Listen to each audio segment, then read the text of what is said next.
Welcome to Yaka Digital Network. Studying Pan-Africanism, we examine a dual force, an intellectual ideology and a highly organized political movement. The movement rests on a single conviction, that all people of African descent, worldwide, share a common history, a linked destiny, and a collective struggle against oppression. The primary historical catalyst for this shared consciousness was the transatlantic slave trade, forcibly dispersing millions of Africans across the Americas and the Caribbean. In the Western diaspora, descendants of enslaved Africans faced systemic racism, strict segregation, and the legal denial of basic human rights. These conditions forced diaspora communities to organize for their own defense. We will trace how this early movement evolved over decades. We will follow its trajectory from an intellectual defense mechanism into a weapon for continental decolonization, and eventually into the complex statecraft of modern African institutions. Pan-Africanism emerged from the diaspora as an intellectual survival mechanism against global oppression. Early Pan-Africanism lacked a single unified strategy. Instead, it was an intense debate among diverse intellectuals over the best path to liberation. One major architect was W.E.B. Du Bois, an American sociologist and prominent civil rights activist. Du Bois championed an integrationist approach. He believed the optimal tools for dismantling colonial subjugation were scholarly research, international diplomatic forums, and sustained political agitation. Contrast that with Marcus Garvey, a Jamaican-born visionary who founded the Universal Negro Improvement Association. Garvey advanced a strictly separatist philosophy. He advocated for prioritizing economic self-reliance, building independent Black commercial networks, and a mass-mobilized return to the continent. A third pillar emerged in Paris through French-speaking African and Caribbean intellectuals, led by figures like Léopold Sédar Senghor. This was the Negritude movement. Negritude rejected European cultural assimilation. Its proponents focused on cultural reassertion, treating African heritage, aesthetics, and philosophy as equal to any in the world. This matrix illustrates the early movement's tactics: Du Bois demanding political rights, Garvey pushing for economic sovereignty, and Negritude thinkers fighting for cultural dignity.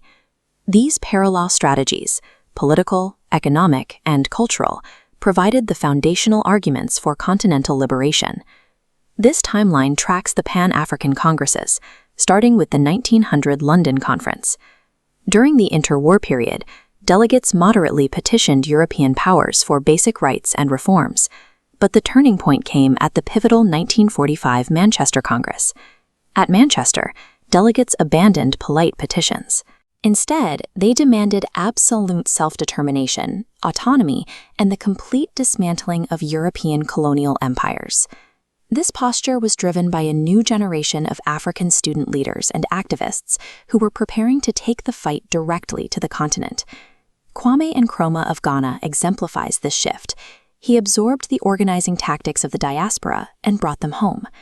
Jomo Kenyatta of Kenya similarly studied abroad, integrating anti-imperialist theories into his strategy before returning to East Africa. On the continent, these leaders deployed ground tactics. They organized trade unions, activated peasant movements, and coordinated civil disobedience, replacing elite debates with direct action. The Manchester Congress moved Pan-Africanism from elite intellectual debates into a tactical tool for independence. As European empires conceded and new states gained independence, the abstract ideal of continental solidarity required a formal legal structure to manage the transition. In 1963, independent states established the Organization of African Union to accelerate decolonization and defend territorial sovereignty. By 2002, shifting global dynamics required evolution, and the OAU transitioned into the African Union. The AU expanded its focus beyond anti-colonial defense. It adopted new frameworks prioritizing intracontinental economic integration, sustainable development, and democratic governance. The physical headquarters of the AU reflects the permanent institutionalization of the Pan-African project. The governing body had to mutate because the threat to African prosperity jumped from overt colonial occupation to complex economic and administrative hurdles. Achieving political independence did not erase the structural scars left behind by European empires. We can see the stakes of these modern challenges clearly when looking at the geography of East Africa. The first major hurdle is the artificial borders established at the 1884 Berlin Conference. As this map shows, colonial boundaries were drawn with zero regard for organic geography or established societies.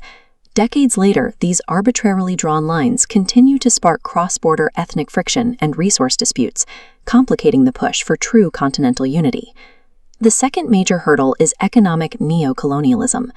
Newly independent states often inherited economic structures designed for external dependence.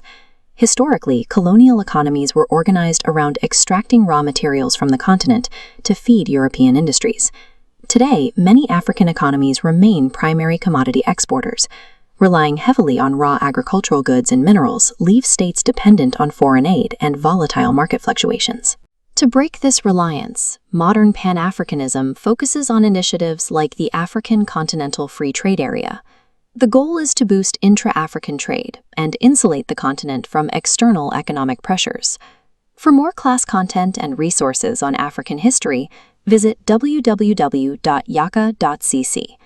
The intellectual survival mechanism built in the transatlantic diaspora successfully provided a powerful force that dismantled colonial rule. Now, that century-long vision waits for the final step, ensuring the continent's economic integration finally matches its hard-won political liberation.